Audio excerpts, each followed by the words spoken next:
5 things you can do right now to lose belly fat as fast as possible. Number 1, track your calories. Count your calories, log your food. Be aware of what you put into your body. Measure and weigh your food.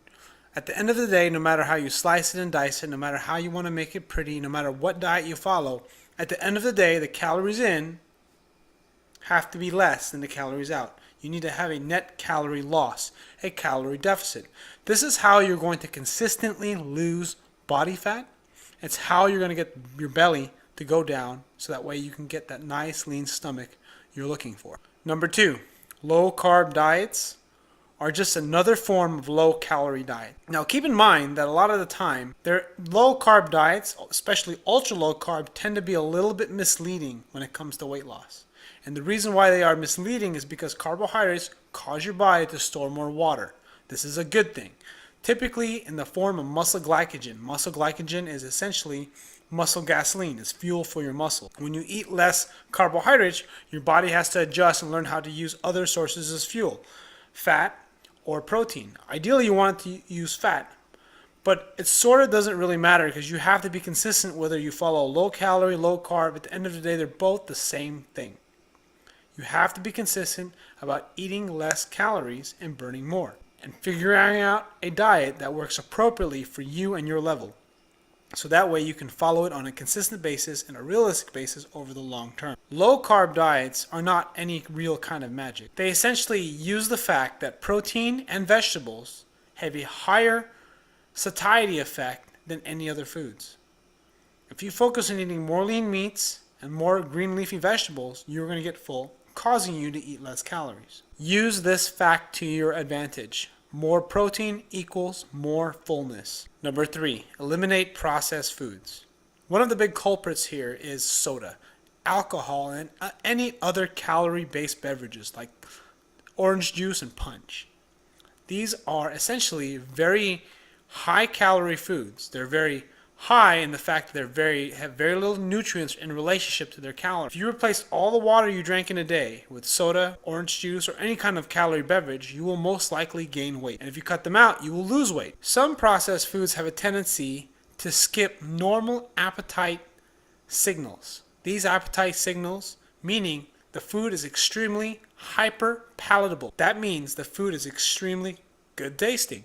And it's very great to eat. Examples are Doritos and donuts and ice cream. They tend to skip normal satiety signals that cause you to eat significant amounts of them or eat more than you should, causing you to overeat. Stay away from these types of foods. That is the reason why processed foods typically make it difficult to lose weight. That is why it's important that you really try to cut these out. Number 4, lift heavy weights.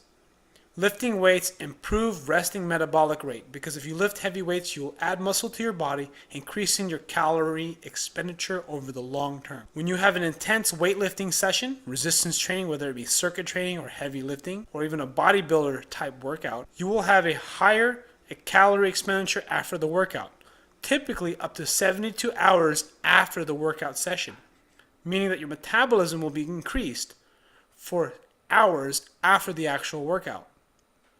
Whereas with cardio, you only really burn the calories during the workout.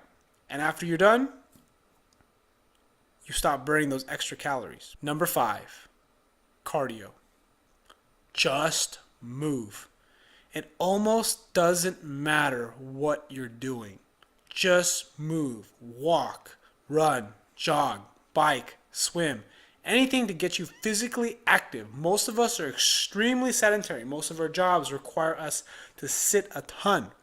Either sitting at a desk, sitting in a car commuting, or sitting at home in a home office, talking on the phone, writing emails. Lack of physical activity causes you to not burn any calories, making it very easy to gain weight when you eat that donut. Or even if you eat that chicken breast, it makes it more difficult. So focus on doing cardio every single day. I'm not going to even really call it cardio. Just move. Because some people say interval training is more effective for fat loss. Some people say long distance on a treadmill for 45 minutes to an hour is more effective. In some instances, they say that endurance training, actually some studies have cited that if you do 10 minutes of intense workout will be equivalent to doing 60 minutes of slow duration. And the whole grand scheme of things, no matter how you slice it and dice it, as long as you're consistent, you will lose belly fat. And if you want to lose this belly fat, you have to be consistent with your physical activity and your cardiovascular program. If you do these things, I guarantee you, you're going to lose your belly. It will get flat, you'll get lean, your waist will get smaller, and you will be ecstatic with the results. I guarantee it. I'm telling you, I've had numerous clients that follow this plan, follow these principles, and get better at each of them, and they get leaner and lose body fat. I've done it with myself, I've had my wife do it, I've had friends do it. They get leaner, they lose body fat, their dress size goes down, their pant size goes down, they have to change their belt. It is very possible for you to do this. These are not unrealistic things. These are not unrealistic requests. Thanks for watching, and if you found this video helpful, please click like and subscribe to support my channel. I'd really appreciate it. And if you know anybody that would benefit from this video, from this message, please email it to them, copy the link, and email it to them. I'd really appreciate it, so that way I can grow my channel and continue to provide great content. Thanks for watching. Don't forget to click like.